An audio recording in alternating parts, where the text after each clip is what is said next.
It was only before my death that I learned my husband, Xiao Jian, was a woman. She married me back then only because she was in love with Pei Yun. As a woman disguised as a man, Xiao Jian could not be with Pei Yun. In a fit of jealousy, she deliberately schemed to marry me, who had a childhood betrothal to Pei Yun. She trapped me in the deep courtyards of the rear residence, wasting 10 years of my youth and leading me to a miserable end. Fortunately, I was reborn on the day I married Xiao Jian. Before my eyes was a festive sea of red, and in my ears the lively sound of Suona horns. Only at this moment was I certain that I had truly been reborn. Me heart pounded so violently that I couldn't help but twist my handkerchief. I wanted to lift my veil, rush into the crowd, and furiously expose the truth of Xiao Jian's disguise. Luckily, I held back. If the truth were exposed, Xiao Jian wouldn't suffer much punishment. On the contrary, my reputation would be stained. This world, after all, is far too harsh on women. Therefore, I had to proceed slowly. Besides, she wasn't the only one who had wronged me. I would make every single one of them pay in blood. The entire wedding ceremony was identical to my previous life.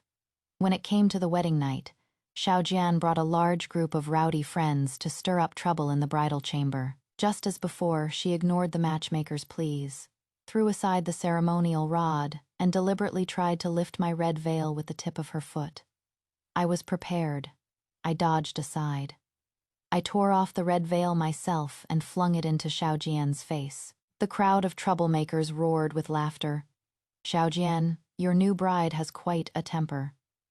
Having lost face, Xiao Jian froze for a moment, then flew into a rage. "Shen Langxi, I went to the trouble of marrying you, a merchant's daughter from a minor family, with a grand procession. Do you really think you are someone important? Believe it or not, I could divorce you this instant." I sneered. "Fine, then write it. Whoever doesn't write the divorce letter is a dog." Xiao Jian was choked by my words, pointing at me, speechless for a long moment. She had intended to humiliate me in front of everyone. She never expected me to change from my usual meek and submissive demeanor. Seeing the situation turn, her friends advised her not to go too far. "Brother Xiao, don't take it too far. You took 15 strokes from your father's rod just to marry this bride. A little fun is one thing, but from now on, you two should focus on living a good life together." The matchmaker also tried to smooth things over. Holding up 2 cups of nuptial wine, Xiao Jian kicked the cups over and roared. "All of you, shut up. Shen Langxi, let me tell you, I don't like you at all. Don't you dare dream I'll ever be good to you. Just you wait. I have plenty of ways to deal with you." Seeing her so flustered and exasperated, I actually smiled brightly. I then instructed my dowry maid, Chun Tao. "From this day forward, no dogs are allowed inside, especially those named Xiao Xiao." Xiao Jian's face twisted with rage. Suddenly, as if remembering something, she looked me up and down and said menacingly, "No wonder Pei Yun refuses to acknowledge the betrothal with you. Who would like a shrew like you, let alone marry you?" She expected me to be overcome with shame, but hearing that familiar name only pricked my heart for a moment. It could no longer stir any great waves. I replied calmly, "Would Pei Yun prefer a man like you?" I emphasized the word man. It clearly struck a nerve with Xiao Jian. In the end, she smashed everything in the room in a fury and stormed out. The matchmaker and several maids trembled in fear. I waved my hand wearily, dismissing them. Alone, I walked into the courtyard under the high, round moon. Only a single peach tree kept me company. Suddenly, a figure emerged from the night. "Miss Shen, I apologize on Xiao Jian's behalf. She is still young and lacks propriety. I will speak with her later." Pei Yun clasped his hands in a gesture of respect. A mocking smile touched my lips. No longer would I endure in silence as I had in my past life. I questioned him coldly. "Master Pei, may I ask in what capacity you represent Xiao Jian, a close friend, a brother, or something else? Regardless, it is not your place to speak for her." Pei Yun was rendered speechless by my aggressive questioning. How could he have imagined that the once graceful and gentle Shen Langxi would now stand under the pale moonlight like a vengeful spirit? A flicker of guilt crossed Pei Yun's face. When it came down to it, he was the cause of all this. Xiao Jian was the late-born child of General Xiao. She was disguised as a man because after the general's first wife died, his concubine, desperate to be promoted, bribed the midwife to lie and say she had given birth to a son. Xiao Jian was raised as a boy and spoiled rotten by the general, growing into an unruly tyrant. When she was old enough, Xiao Jian was sent to an academy where she met Pei Yun. At first, they were like bickering rivals. After an accident, Pei Yun discovered her true identity. They gradually became inseparable friends, their bond deepening into a subtle romance, though neither was willing to admit it. This continued until my father, coveting the Pei family's wealth and status, took me to visit them, brazenly bringing up our childhood betrothal, sealed by a jade pendant. When Xiao Jian found out, she exploded with jealousy and gave Pei Yun the cold shoulder. Pei Yun, however, was conflicted. Xiao Jian, have you ever thought that one day I must marry a wife and have children? He had meant this to push her to reclaim her female identity for his sake. But Xiao Jian interpreted it differently. She thought he liked me and would marry me, especially since he had often helped me when I was mistreated by my stepmother. Conveniently, Xiao Jian also wanted to avoid being forced to marry some noblewoman. I, with my gentle nature and unsupportive father, was the perfect pawn. During a flower festival, Xiao Jian orchestrated a plan for me to fall into the water, then rescued me herself. By doing so, even if the Xiao family didn't propose, my father would shamelessly push for the marriage to secure the connection. Pei Yun knew of Xiao Jian's intentions from the very beginning. He never tried to stop her or tell me the truth at most. He argued with her a few times. He simply stood by and watched me marry into the Xiao family. He watched as I toiled serving my father-in-law and managing the household.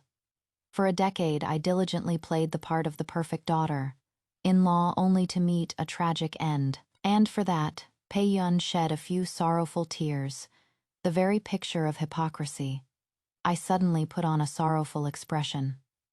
My mother passed away when I was young, and my father was always busy with his business, so I never knew the joy of being a cherished daughter. Now, married into the Xiao family, I had hoped for a loving and respectful husband, but today's events have shown me I have entrusted my life to the wrong person. Master P.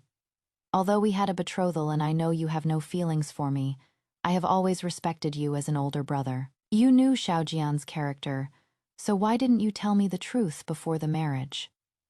If I hadn't fought back just now, word would have spread that I am easily bullied. What face would I have left to live in this world?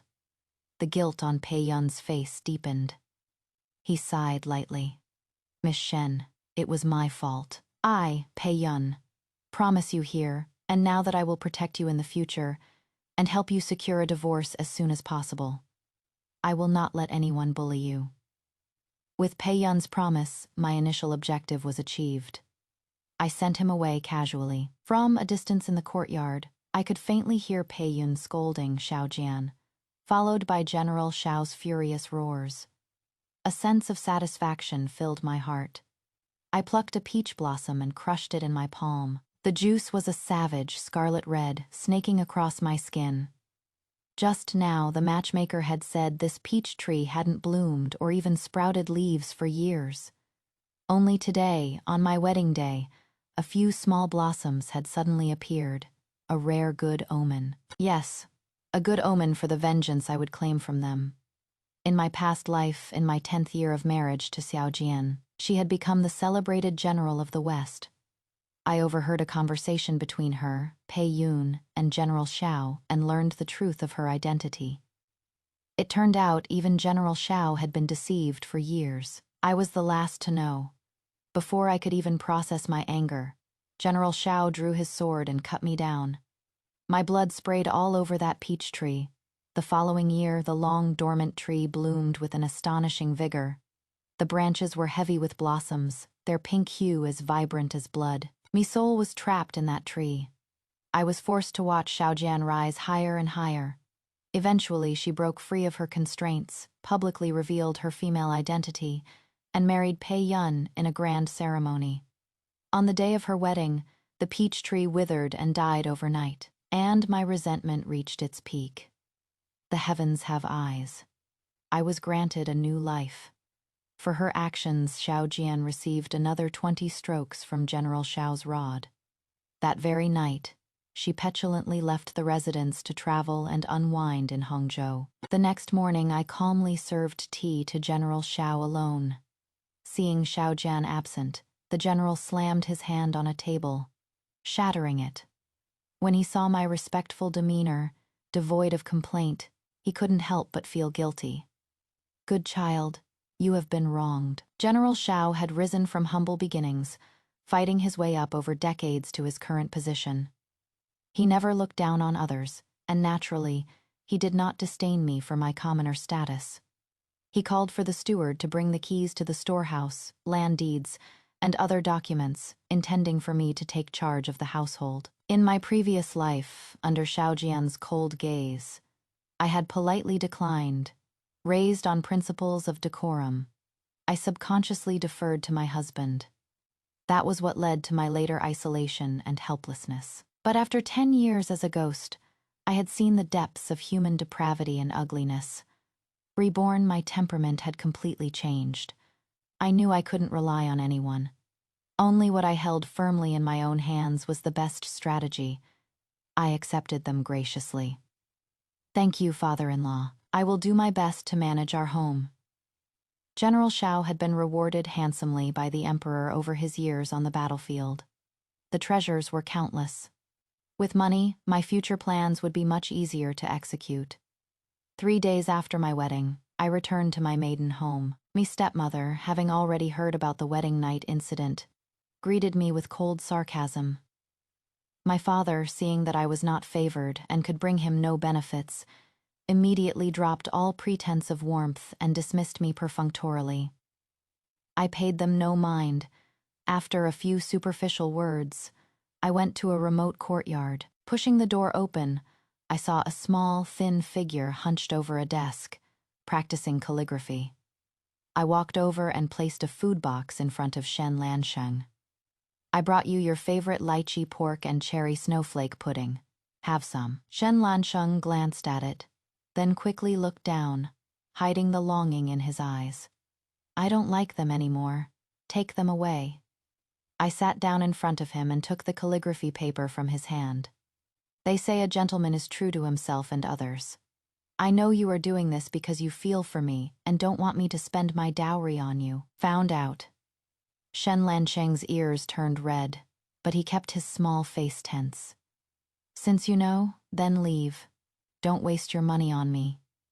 Before my stepmother married into the family, my father had a concubine who gave birth to Shen Lansheng and then passed away. When my stepmother arrived, she saw him as a thorn in her side. With me protecting him, his life was tolerable. But after hearing about my wedding night, he didn't want to be a burden and tried to push me away. In my previous life, I didn't understand Shen Lansheng's cold, on the outside, warm, on the inside nature. I mistakenly thought he truly disliked me and cut off contact with him. Later, after I was murdered, the Xiao family claimed I died of a sudden illness. My father not only received a large sum of money, but also a minor official post. He was so pleased that he even said it was my own lack of fortune. The entire family was overjoyed. Only Shen Lansheng became quieter than ever. Under the cover of night, he dug up my coffin and discovered the true cause of my death. He then quietly worked his way close to Xiaojian for years. After gathering substantial evidence, he was about to expose her when she discovered his plan and struck first. Shen Lansheng was killed silently, his body buried beneath the peach tree. Only then did I realize the feelings this quiet, unassuming half-brother had for me. This life, I would not repeat that mistake. I smiled and placed the cherry snowflake pudding in his hand. Not only will I waste money on you, I will waste even more time and energy. I am going to send you to school and hire masters to teach you martial arts. With that, I had a servant bring in a red tasseled spear. Shen Lansheng stared at it, unable to resist reaching out to touch it. To fight on the battlefield for his country had always been his ambition.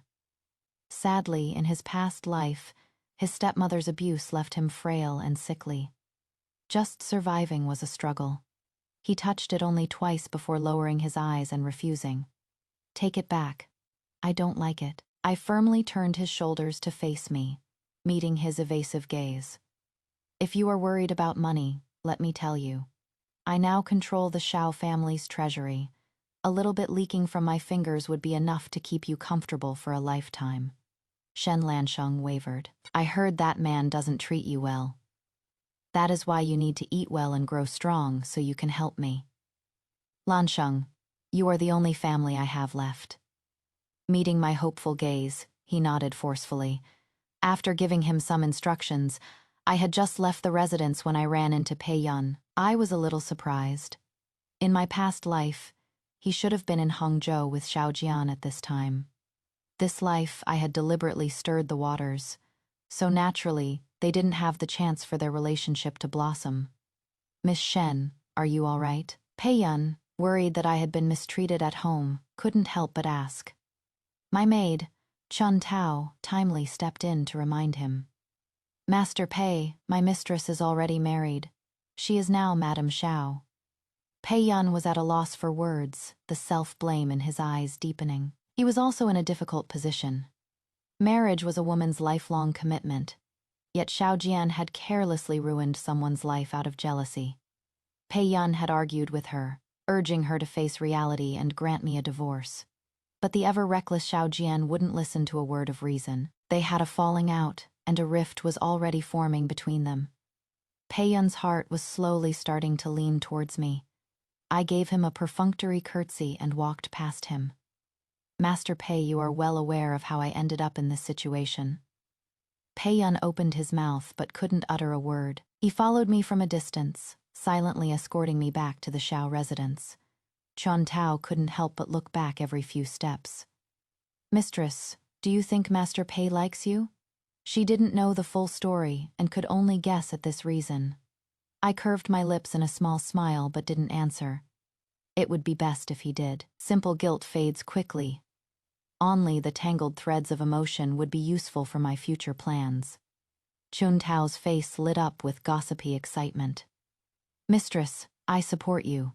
That Xiaojian is clearly no good.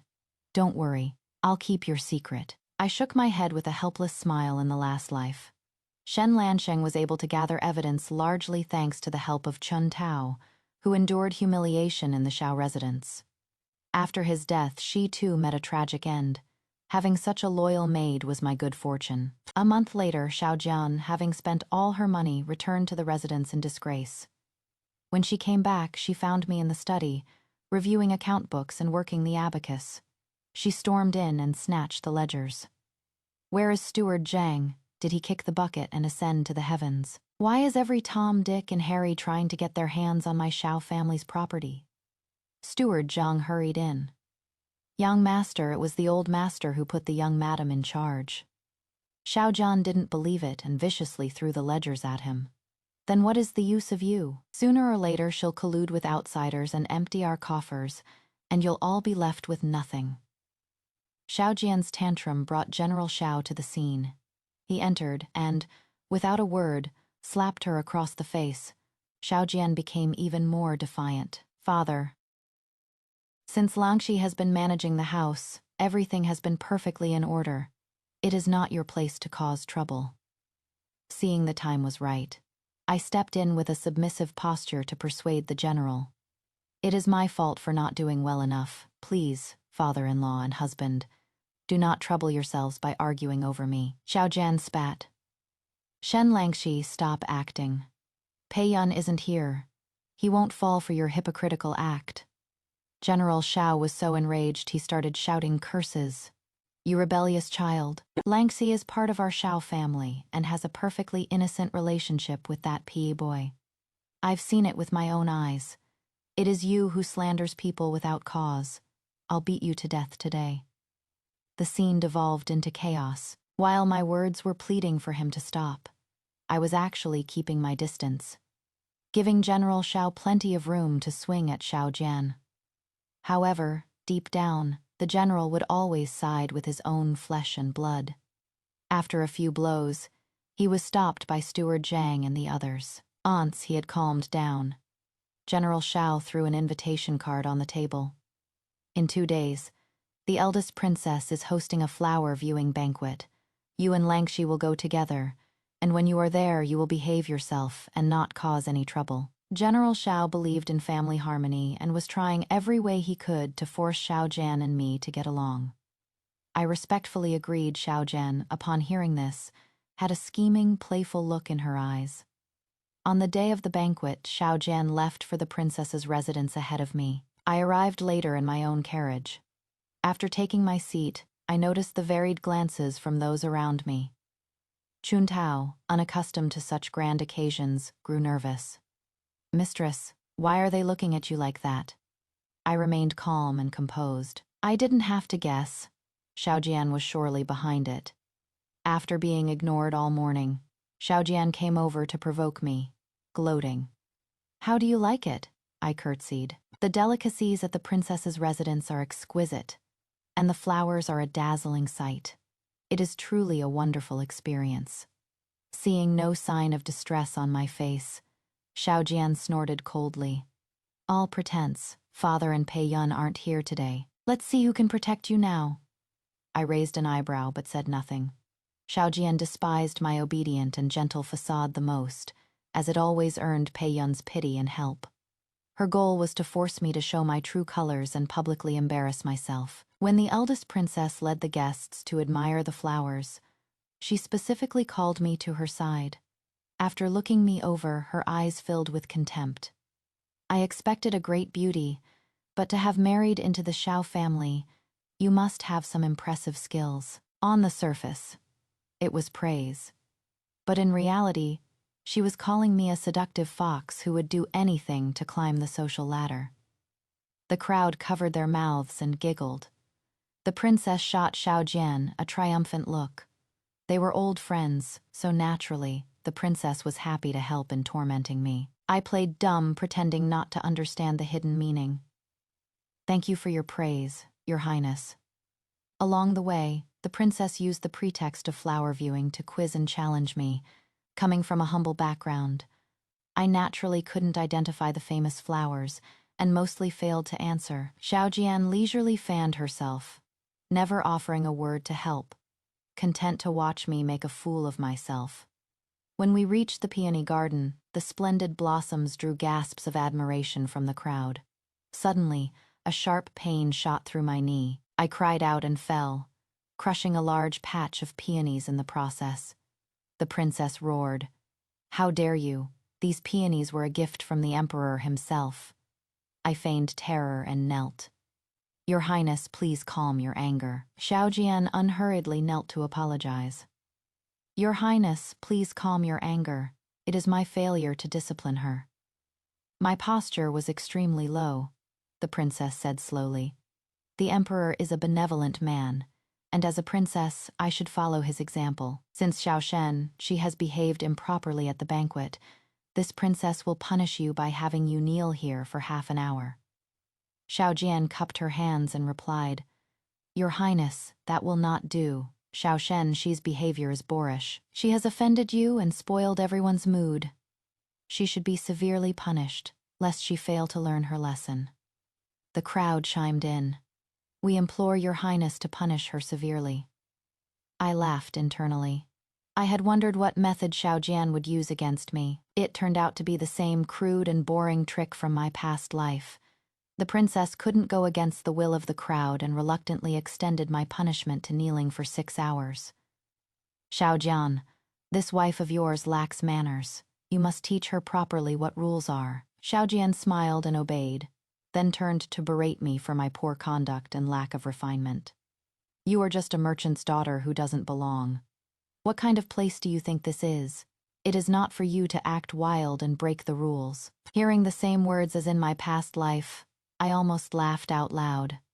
Xiao Jian prided herself on being different from the women of the inner quarters, whom she saw as only capable of jealousy, gossip, and slander over men. Yet, in my eyes, her actions today were no different from those of the women she despised, using a trivial matter to publicly humiliate me.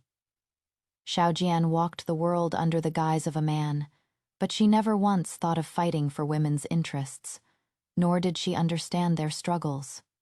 In my past life after this banquet, I locked myself away and cried every day. The grief took its toll, and I fell gravely ill for months, leaving me with a chronic ailment. This time, it was Xiaojian's turn to taste that bitter suffering. I replied, neither servile nor overbearing. Husband, why do you repeatedly look down on merchants? Do you not know that from everyday tea to silk and iron ore, the livelihood of the nation depends on the operations of merchants? Xiaojian looked at me with a mocking gaze, seeing through my naivety. So what? Merchants are greedy and treacherous, a threat to the stability of the state. They have always been considered low class. Why do you think merchants have been burdened with heavy taxes since ancient times? Even if we were to skin you alive or bankrupt you, it would be no issue. This grand speech denigrating merchants drew laughter from the princess and her entourage. Xiaojian said smugly, with a flick of my finger, your father would obediently offer up his silver. So what if I look down on you? What can you do about it? I fell silent, adopting a meek and submissive posture, letting Xiaojian mock me as she pleased. As the sun set, the banquet ended. The princess mercifully waived the rest of my punishment. I kowtowed in thanks and, leaning on Chun Tao, limped back to the carriage. The ride back to the residence was silent. Once in our room, Chun Tao's eyes filled with tears. Mistress, they were too cruel. I'll go find a doctor for you right now. I wiped her tears with a handkerchief. Not yet. First, bring me a brush, ink, and paper. Chun Tao didn't understand my intentions, but did as she was told. After filling 2 pages, I gave the paper and some silver to Chun Tao with a few instructions. She listened, looking puzzled but nodding solemnly. Mistress, rest assured. I will complete the task you've given me. After the flower viewing banquet, I claimed illness and stayed in bed. Xiaojian was, of course, triumphant and happy for a while. When Pei Yun found out, he had a huge fight with her, deepening the rift between them. For several days, Pei Yun tried various ways to send me healing ointment, but I refused it all. Xiaojian's smugness didn't last long. Her good days were about to end. 10 days later, General Xiao was impeached by a censor at court. It turned out that a wealthy merchant had recently sold all his assets, traveled 1,000 miles to the capital, and filed a lawsuit against the prefect of Shangzhou, accusing him of using his official position to extort over 10,000 taels of silver and impose illegal taxes. The petition was laid on the emperor's desk. The emperor was furious and ordered a full investigation. Suddenly, all of the Shangzhou prefect's associates were in a panic. At this very moment, the censor repeated Xiaojian's words from the banquet verbatim to the emperor. The Shangzhou prefect and General Xiao were former brothers, in arms who had faced life and death together on the battlefield. Unfortunately, this coincided with a time when the emperor was growing suspicious of the general. All the bad news came at once. General Xiao was berated by the emperor, who scolded him for failing to serve the people and only thinking of how to exploit them. He was docked half a year's salary and stripped of most of his authority. In my previous life, without my carefully orchestrated plot, the Xiao family was unaffected. Instead, their fortunes continued to rise. General Xiao returned home filled with rage, naturally ready to give his filial child some special attention. Xiaojian had just returned from a pleasure house, still humming a tune, when she was met with a brutal beating. This time, the general was not holding back. Xiaojian had been drinking and was unsteady on her feet, unable to put up much of a fight. It took Steward Zhang and a group of servants to finally restrain the general. Xiaojian was covered in bruises and had a broken leg. It was truly satisfying. I felt a slight regret. In his prime, General Xiao could uproot trees and shoot an arrow through a willow leaf at 100 paces. Why couldn't he have accidentally killed her? When Pei Yun heard the news, he was so shocked. He ran out of the house with one shoe missing, rushing to the Xiao residence. Xiao Jian, however, was tough. She was fully conscious after the beating. She clutched her collar tightly, refusing to let several doctors near her. It wasn't until Pei Yun arrived that her eyes reddened, though she stubbornly said, "What are you doing here? I don't need you to care whether I live or die." Pei Yun sighed helplessly. "If you died, do you think I would be happy or sad?" Xiao Jian pouted and held out her arm. "I am tough. I won't die. My arm hurts. Help me with the medicine." They reconciled. Pei Yun, having practiced martial arts since childhood, was skilled at treating injuries and expertly massaged her bruises. Xiao Jian, for once, lost her usual brash demeanor and became shy and flustered. Pei Yun sometimes found himself staring at her fair skin, lost in thought. This delicate, ambiguous atmosphere was ruthlessly shattered by me. "Husband, it is time for your medicine." I walked in, carrying a freshly brewed bowl of medicine. In an instant, a fierce killing intent erupted in Xiao Jian's eyes. "Shen Langshi, you venomous woman, I'll kill you." She snatched an ointment jar and hurled it at me. The medicine bowl in my hands shattered on the floor, the hot liquid scalding my hands. I lowered my head and helplessly drew my hands back. Seeing this, Xiao Jian lunged at me. "You wretch, who are you trying to seduce with that pathetic act?" Pei Yun grabbed her shoulder, holding her back firmly. "Xiao Jian." I adopted a frightened expression at the right moment. "Ina, Xiao Jian, when are you going to stop this? Was your lesson not harsh enough?" Pei Yun roared. Xiao Jian stared at him, her eyes wide with hurt. "You are yelling at me for her." Pei Yun was furious and turned to leave. "You truly don't see your own faults, nor do you know how to reflect on them." When he first met Xiao Jian, he was drawn to her bold and unrestrained nature, but over time he grew disappointed. Her actions were reckless, with no regard for others. In comparison, I seemed sensible and considerate. Just as he was about to leave the residence, Pei Yun worried about Xiao Jian and turned back. He found himself in the kitchen, where he saw me giving a prescription to a servant to brew a new batch of medicine. His eyes fell on the blisters on my hands. He felt a pang of pity and handed me an ointment jar. "This is for burns. Apply it daily, and it won't leave a scar." I accepted it and thanked him softly. Pei Yun lingered, his eyes on the prescription in my hand, hesitating. I understood immediately. He was afraid I would poison the medicine. I offered it to him. "Master Pei, please rest assured. I have consulted the best doctor in the capital, and I am not brewing the medicine myself." Then I ladled half a bowl of the medicinal liquid and drank it down. Pei Yun didn't have time to react, watching as I finished it completely. "Miss Shen, that is not what I meant." As if I hadn't heard, I had Chun Tao call the doctor back to explain the properties of each herb in front of him. Every ingredient was a top-quality herb purchased at great expense. After this display, Pei Yun looked quite uncomfortable. "Actually, you don't have to be so attentive. Xiao Jian doesn't treat you well. Master Pei, you are Xiao Jian's friend. It is natural for you to be concerned." I smiled and continued to explain.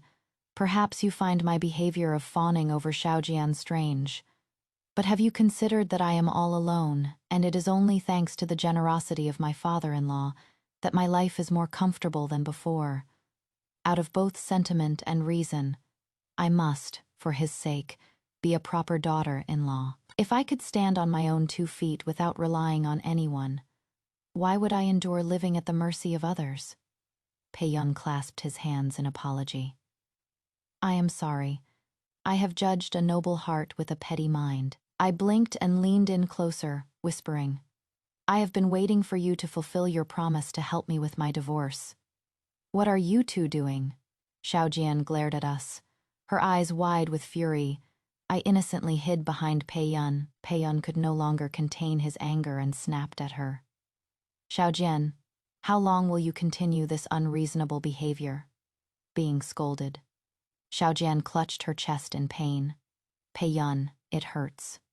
But Pei Yun wasn't falling for it. As a man, stop acting so frail. Xiao Jian had always looked down on women, thinking they only knew how to act weak to get men's attention. Now the tables had turned on her, a taste of her own medicine. He had the servants forcibly take Xiao Jian back to her room. For days after, he didn't visit. His feelings for her having soured, Xiao Jian was devastated, smashing things daily to vent her frustration, a far cry from her former carefree, dashing self. The servants who attended to her began to avoid her. I was overjoyed. She finally knew what it felt like to be completely alone. Xiao Jian's injuries healed after 3 months. One day at dinner, I informed General Xiao that I would be going to Lingfu Temple for 2 days. I have set up a memorial tablet for my late mother. Since entering this family, I have not had a chance to serve my late mother-in-law. I thought I could take this opportunity to copy some sutras and pray for them both. General Xiao approved. He then turned to Xiao Jian, who looked completely indifferent, and slapped her in anger. Look at you. You have no regard for your own mother. You will accompany Langxi for these 2 days. Xiao Jian's indifference stemmed from her resentment towards her mother for concealing her gender for personal gain. Although the male identity granted her resources and power most women never had, deep down she both hated and was addicted to the charade. General Xiao, on the other hand, thought that since Xiao Jian had married me, she should settle down. He was always looking for opportunities to improve our relationship. Xiao Jian glanced at me and smiled in agreement. It seemed she had already thought of a way to use this trip against me. After offering incense at Lingfu Temple, I saw 2 familiar figures from my past life in my peripheral vision. My breath caught, and hot ash from the incense stick burned my hand. Just like in my previous life, Xiao Jian was tired of her father pushing us together and had devised a once, and for all solution, hire 2 men to defile me. Afterward, she would spread the story far and wide. She expected me to take my own life in shame, thus ending her troubles. To her surprise, after a long struggle, I chose to live. This incident later became a thorn between her and Pei Yun. 5 years after my death, Pei Yun accidentally learned the truth of what happened at the temple, and it nearly shattered their relationship. But in the end, their interests were too deeply intertwined for them to part, and they became a couple who were close in name but distant in heart. Since Xiao Jian wanted to ruin my innocence, I might as well grant her wish and add a special gift. I took out a letter I had prepared and instructed Chun Tao to deliver it to a certain person as quickly as possible. I acted as if nothing was wrong, kneeling on the prayer cushion and continuing to copy sutras. Xiao Jian wandered around before the Buddha statue, tapping and touching things, much to the annoyance of the monks, who dared not speak up due to her status. Those who disrespect the gods will eventually reap what they sow. At dinner, Xiao Jian watched with malicious eyes as I drank a bowl of plum and osmanthus soup. Moments later, it was Xiao Jian who collapsed, unconscious. I hid her in another room. Pei Yun rushed to the temple. In my letter, I had told him that Xiao Jian was likely planning to harm me. When he arrived, he found me slumped over a table, unconscious. Shen Langxi, wake up. Where is Xiao Jian? Pei Yun shook my shoulders frantically. I clutched my head in pain, moaning unconsciously. My head, it hurts. Pei Yun let out a sigh of relief. Don't worry, I'll get you out of here. But as he stood, his knees buckled, and a wave of heat washed over him. Before coming, he had been drinking heavily with friends. The letter I sent was dusted with a special powder, combined with his hurried ride and the incense burning in the room. The 4 substances worked together to accelerate the effects of the aphrodisiac. I clung to Pei Yun, my consciousness fading. He was powerless to push me away. I whispered weakly, Pei Yun. My voice sounded exactly like Xiao Jian's a few days prior. Pei Yun had impulsively confessed his feelings to Xiao Jian, only to be met with laughter. Pei Yun, you want me to be a normal woman, get married, and have children. You'll have to wait for the next life. Pei Yun froze, his mind drifting. Why couldn't Xiaojian be as pliant as she was in this moment? Soon, the room was filled with passion. The next morning, a monk brought breakfast and found the room in disarray. I sat calmly, sipping tea. On the bed lay a sleeping Xiaojian. The monk put his palms together and murmured, "Amitabha, the temple is a place of purity." Awakened by the noise, Xiaojian clutched her throbbing head. "Why are you chanting so early in the morning? It is so loud." Seeing me fully dressed and composed, she realized her plan had failed and stormed out in a rage. A month later, I was pregnant. The joyous news spread throughout the Xiao residence. Only two people were not happy. The first was Xiaojian. She was furious and drew her sword to kill me. "Shen Langshi, you adulteress. Let's see who can protect you now." The blade never touched my clothes. General Xiao stopped it. "Have you lost your mind? You won't even acknowledge your own child?" At first, the general had also doubted the child's paternity. For 6 months, Xiaojian had shown me nothing but disdain. Fortunately, the abbot of Lingfu Temple was a close friend of his. He summoned the monk who had delivered meals and cleaned the room that day. The monk recounted everything he saw that morning, even complaining about the strong smell of alcohol in the room. The conclusion was obvious. What ill intentions could a lone woman like me have? General Xiao was in his 60s and longed for a house full of grandchildren. All he wanted was a prosperous family and many descendants. Xiaojian was thrashed by her own father and fled the house. The second unhappy person was Pei Yun. Xiaojian came to him crying and complaining. But upon hearing the news, the teacup in Pei Yun's hand fell and shattered. He couldn't hear a word she said. His mind was filled with the image of me, crying beneath him that night. That evening, I was sitting by the bed reading. A figure appeared outside the window. Chun Dao had just brought in the pregnancy tonic. Seeing Pei Yun, she quickly lowered her head and pretended not to notice. After I took the medicine, Chun Tao gave me a knowing look. I tapped her on the head, and she giggled, closing the door for us and standing guard outside. For a moment, we stood in silence. Pei Yun looked at me with a complex expression. I smiled and said, "Master Pei, you can rest assured. I will not speak of what happened that night. The child is not yours. He is of the Xiao family bloodline." Pei Yun's lips tightened, a hint of displeasure in his eyes. The thought of our current complicated status left him feeling trapped. A strange frustration welled up inside him. After that night, he had suspected it was my scheme, but I had completely avoided him, giving him no opportunity to talk. Xiaojian didn't know he was the father. For a long time, Pei Yun had believed that Xiaojian would be his only wife. Any obstacle between them should not exist. But as he looked at my flat stomach, his gaze softened uncontrollably. The words on the tip of his tongue changed to, "He carries the blood of my Pei family. I will protect you and the child." I refused. "Master P, please leave. I promise I will not entangle you in the future, nor will I use the child to threaten you. No matter who the father is, I will raise him well." Pei Yun was silent for a long time before he left. The next day, a large delivery of nourishing supplements arrived from the Pei residence. I accepted them all. Xiaojian often looked at me as if I were already dead. She had finally realized the catastrophic mess she had created. She thought she had married a helpless rabbit she could crush at will. But instead, she had married a wolf that could tear her flesh. With her mediocre skills, it would not be easy to kill someone without leaving a trace. For my safety, I was constantly surrounded by maids, matrons, and guards. Perhaps revealing her female identity was the best choice. After much thought, she gave up the idea. She couldn't handle the external pressure. Xiaojian had questioned the two thugs. They hadn't found an opportunity to act during their 2 days at the temple. So, the adulterer was someone else. She watched me for a whole month but found no suspicious person.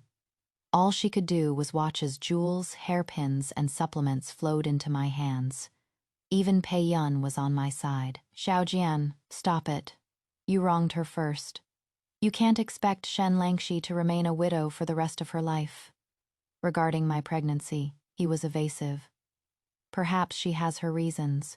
Don't push her anymore. Met with resistance everywhere, Xiao Jian was on the verge of a breakdown. Her temper grew even more volatile. She beat and cursed any servant who had ever attended to me. At this impasse, I broke my usual pattern and asked to return to my maiden home for a few days. Xiao Jian sensed something was amiss. She followed me secretly, seeing me affectionately wipe the sweat from Shen Lansheng's brow as he practiced his swordsmanship. Xiao Jian muttered to herself, "They are brother and sister, but they don't seem like it." A moment later, another figure appeared in the courtyard, his face obscured by the shade of a tree. His gentle voice carried on the wind. "Have you been well lately? Has the child been troubling you?" I smiled brightly and touched my belly. "It is too early to tell. I won't feel any movement until the 5th month." Shen Lansheng laughed and lightly punched the man's shoulder. "Brother-in-law, you are too eager." I quickly scolded him. "Lansheng, don't talk nonsense." Hearing this, Xiao Jian's eyes lit up. She had finally found the adulterer. She had it all planned. She would cause a huge scene, expose my crime to the world, make the entire capital laugh at and revile me.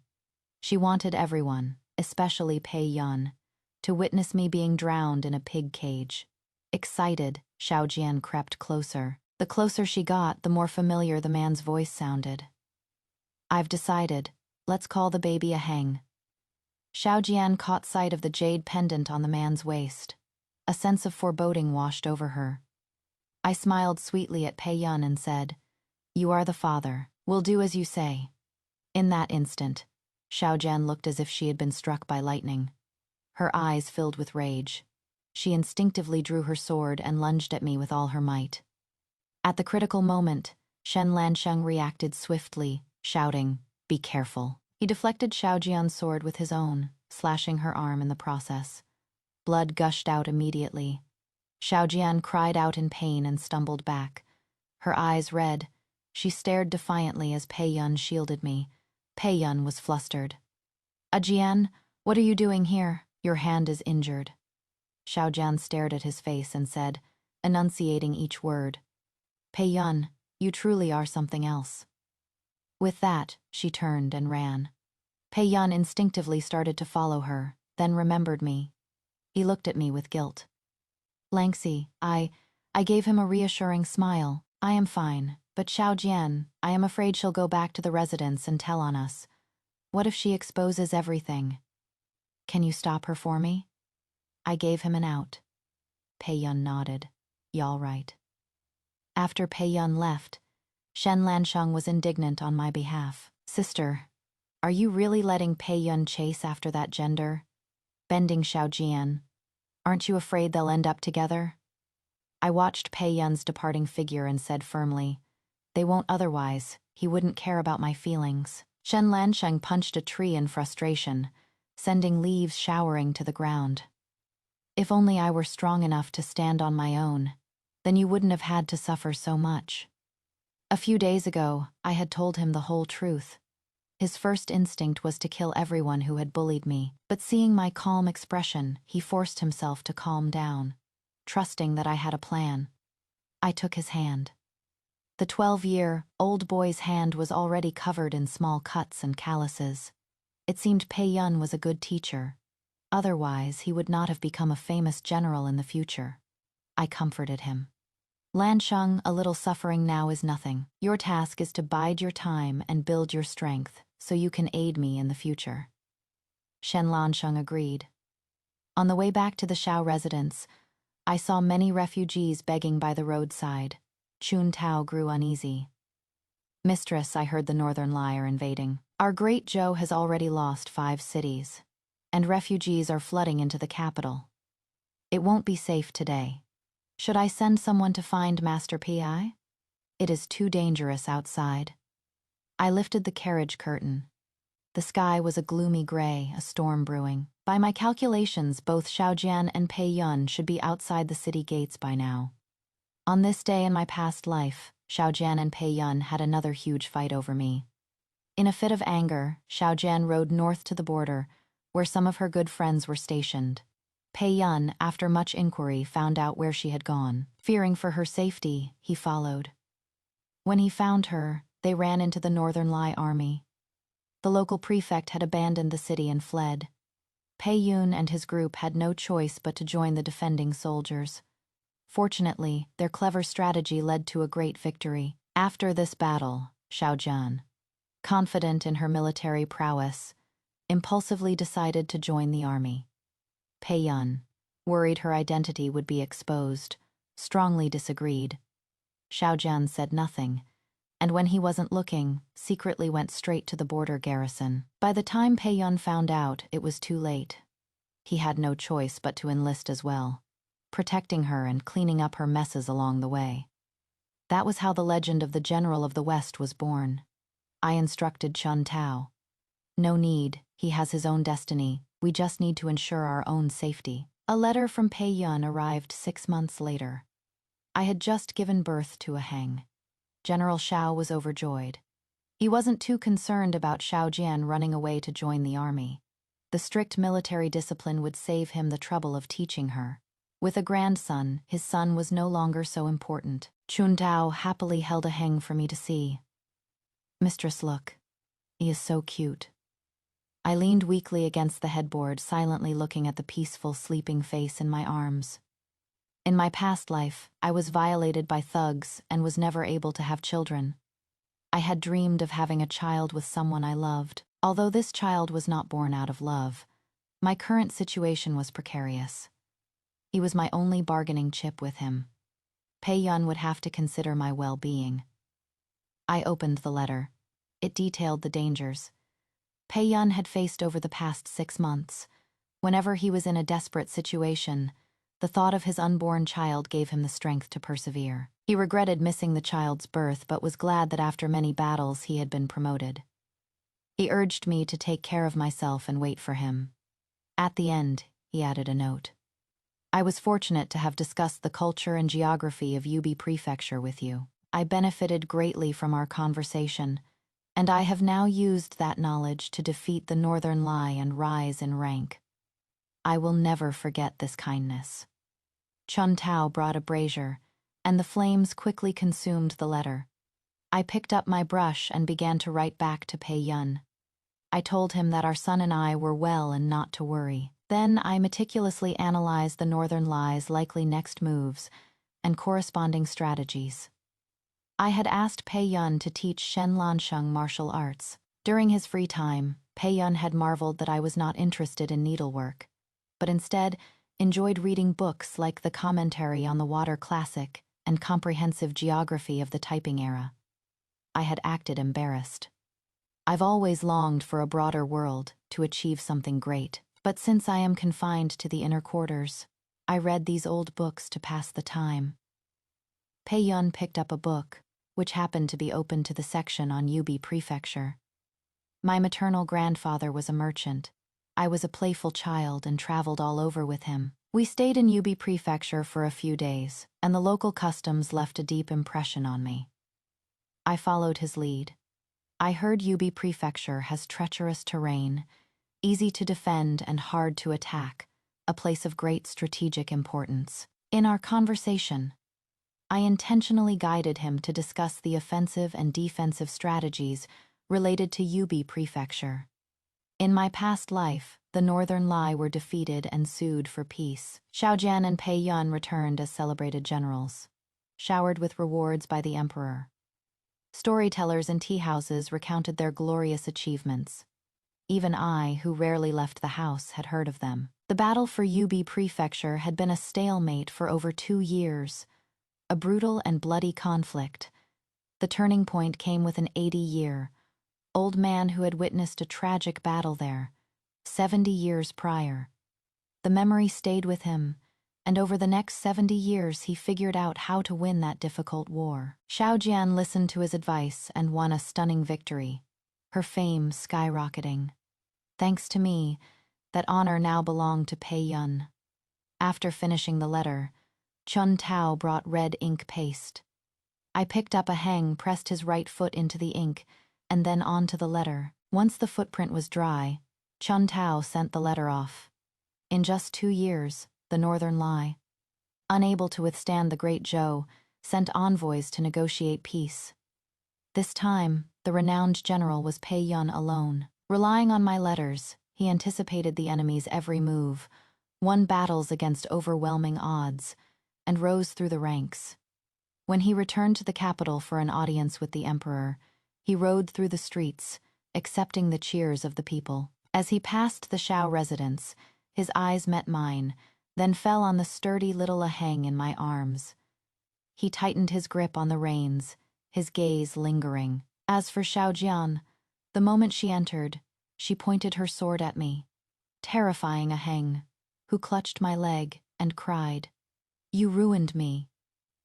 The tip of her sword trembled, she could barely stand. I picked up aheng and walked towards her, speaking in a magnanimous and considerate tone. "Husband, you must be exhausted, speaking such nonsense. I have prepared hot water and a meal. Would you like to eat first?" Xiaojian screamed in desperation. "Shen Langxi, you will die a horrible death." She swung her sword wildly, hacking at everything. But she didn't dare to truly kill aheng or me. She knew that if we died by her sword, Pei Yun would never forgive her. When she tired, the wound on her abdomen began to bleed. Her lips turned pale, and she fainted. I had her carried back to her room. I heard that Xiaojian had failed to gain any official position in the past 2 years. She was never particularly talented to begin with, in her previous life. Pei Yun had carefully planned for her, paving her way to glory. This time she wasted most of her energy trying to win back Pei Yun's heart, even resorting to tricks to try and get pregnant by him, hoping to supplant my son and me.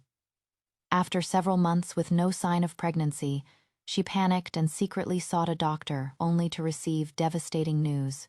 She was infertile for life. She immediately suspected I had tampered with her medicine. She was right. I had added several herbs that would cause female infertility. When I was young, my mother was often ill, and it pained me to see her suffer.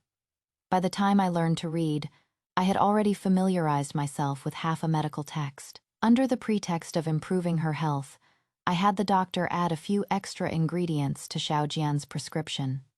These herbs were known for their miraculous effects in healing bones and boosting male fertility. As for their effect on women, I am sure Xiaojian was experiencing it firsthand. In my past life, when Xiaojian returned triumphantly, she had a child with her. It was the result of an accident with Pei Yun. She lied, saying it was her child with another woman. I raised him for several years without complaint. Before I died, I was worried the bloody scene would give him nightmares. Instead, the child let out a sigh of relief. "It is good that she is dead.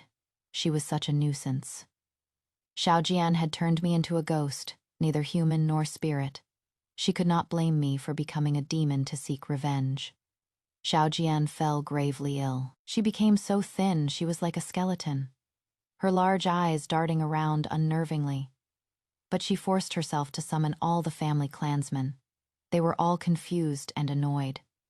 "We are all very busy. We don't have time for your games, Xiaojian. What is so important?" General Xiao stood up to calm them. "Everyone, please be patient." He turned and glared at Xiaojian. "What are you trying to do?" Xiaojian looked at the packed room and gave a chilling laugh, as if she had nothing left to lose. Suddenly, a figure rushed out from the crowd. It was Pei Yun. "Xiaojian, don't be rash." He grabbed her hand. Pei Yun was now a favorite of the emperor. He was afraid Xiaojian would expose the truth and tarnish his name. He had received my tip-off and rushed here to stop her. He had not yet heard aheng call him father. Xiaojian looked at him coldly and shook off his hand. "My business has nothing to do with you, Pei. You have no right to interfere." Seeing me approach with the child in my arms, Xiaojian became agitated, grabbed me, and announced to everyone, "This wretch has committed adultery and given birth to a bastard child, and she refuses to confess. Today, I, Xiaojian, ask you all to witness a blood paternity test to clear my name." I feigned disbelief. "What are you saying? This is our child. He is still so young. How can you make such baseless accusations in front of everyone? How will he face the world in the future? Father-in-law, you must stand up for me. I knelt directly before General Shao holding a heng. The boy was well behaved and reached out his little hands to the general. Grandpa, hold me. General Shao picked him up, his eyes filled with adoration. Don't be afraid.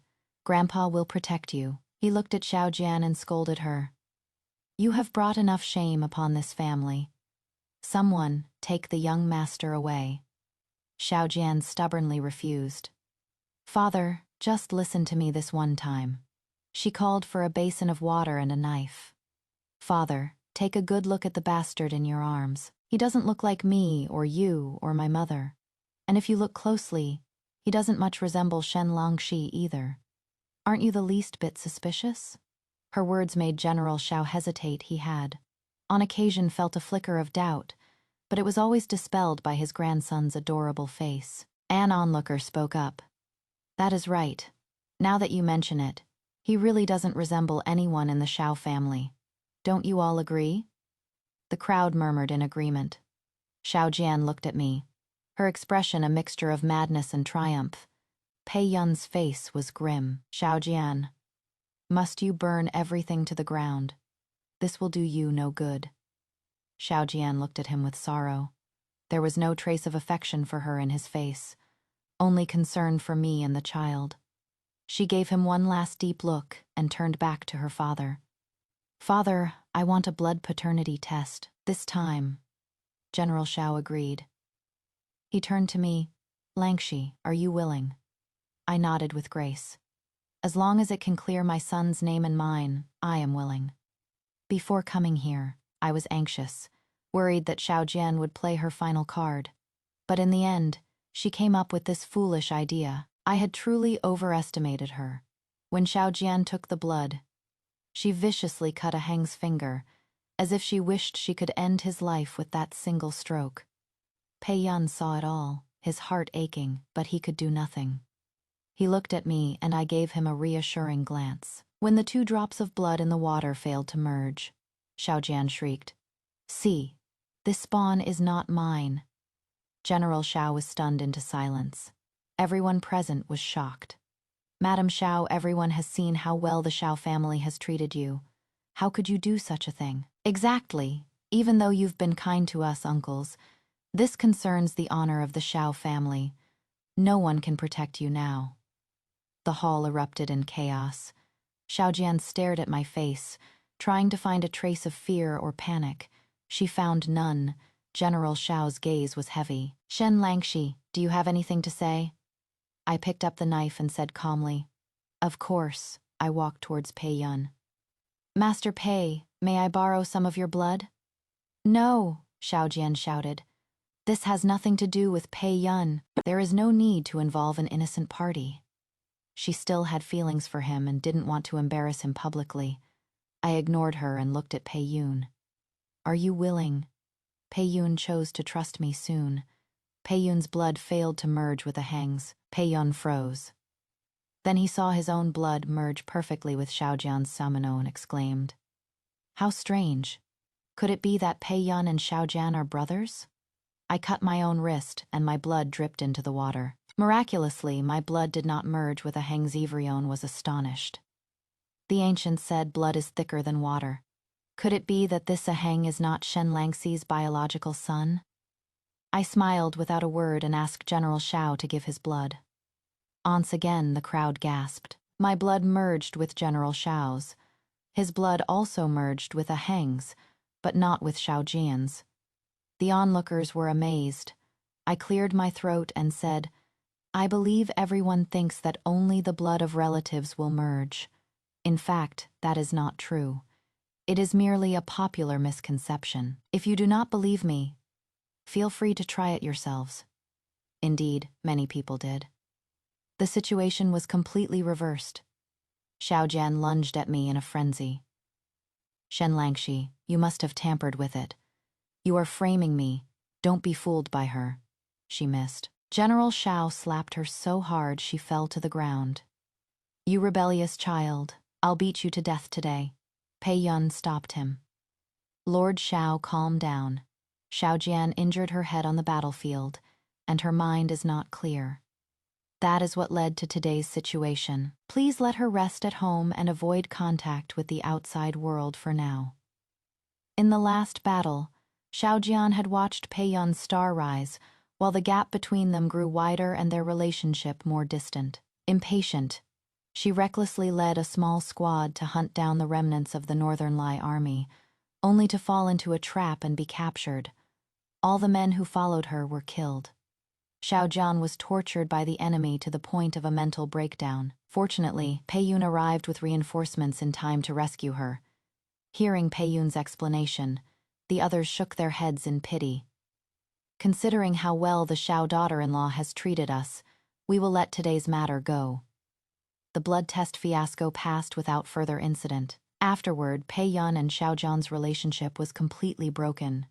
Pei Yun sought me out privately. Langxi, you should not stay in the Xiao family for long. I will arrange for you and a Heng to fake your deaths and leave this place for good. He reluctantly touched a Heng's little face. My grandmother is old and frail, constantly taking medicine. If a Heng could be officially recognized by our family, perhaps the joy would improve her health. I did not agree. How could Xiaojian let me go so easily, unless she, my words hung in the air? Pei Yun paused, silent for a long time. He could no longer remember the bright, happy days he once shared with Xiaojian. Rumors had begun to circulate that he was a cut-sleeve, having remained unmarried for so many years. But Pei Yun was a normal man with normal desires: to marry, have children, and build a family. Finally, he made a difficult decision. Xiaojian's hatred for me was bone deep. She threw all caution to the wind, determined to see me dead, and I had long anticipated her next move. One morning, I went to pay my respects to General Xiao. He was holding a Heng on his lap when the boy suddenly burst into tears. "Hurts, hurts!" I rushed forward. "What is wrong? Where does it hurt?" Suddenly, I noticed the veins on the back of General Xiao's hand were bulging. I felt a familiar, intense killing intent. It was the same ruthlessness he had when he killed me in my past life. I nearly collapsed, but forced myself to remain composed. General Xiao had been normal yesterday. It seemed Xiaojian had insisted on seeing him last night to reveal her secret. General Xiao hated betrayal above all else. No matter how much he hated Xiaojian and her mother, he had to get rid of me first. His eyes met mine, and he quickly masked his killing intent, reverting to a kind, elderly figure. "Did Grandpa hold you too tight?" I found an excuse to take a Heng and quickly returned to my room. Chun Tao lifted a Heng's clothes. There were 2 dark bruises on his waist. It was clear he had meant to kill him. The only reason he hadn't acted was because the time was not yet right. The Xiao father and daughter had decided to use the spring banquet, 5 days from now, to make their move. The current emperor had not named a crown prince. The 3rd and 7th princes were the main contenders. Recently, the emperor's health had been failing. The 3rd prince was acting as regent, and his ascension to the throne seemed imminent. The 7th prince, the empress's son, and his faction were unwilling to accept this.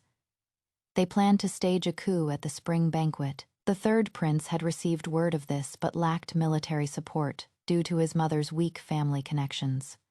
Through an advisor, he secretly contacted General Xiao, promising him great rewards if he succeeded. General Xiao was old, and his power had waned over the years, but his reputation and connections remained strong. He secretly persuaded the commander of the Imperial Guards to pledge allegiance to the 3rd prince. Thus, the spring banquet was the perfect time for a violent showdown. In my past life, I was a laughingstock among the capital's elite and was not invited. I heard from the servants that the 7th prince's rebellion caused chaos, and many officials and their families died. I looked at the invitation steward Zhang had just given me. Xiaojian surely intended for my son and me to die, naturally during the chaos. Otherwise, Pei Yun would not let her off. When Chun Tao returned with the medicine, her face was pale with fear. "Mistress, we are being watched." She had noticed many unfamiliar faces in the residence, monitoring her every move. I signaled her to be quiet. She understood immediately and acted as if nothing was wrong. Xiaojian, afraid I would see through her plan and alert Pei Yun, had already secretly placed us under guard. This desperate move was within my expectations. I had already instructed Shen Lansheng that if he couldn't contact me, he should proceed with our prearranged plan. 5 days later, I dressed in my finest for the banquet. As I left, a peach blossom fell onto my eyebrow. I noticed that the blossoms were particularly vibrant this year, clustered together, exuding a murderous aura.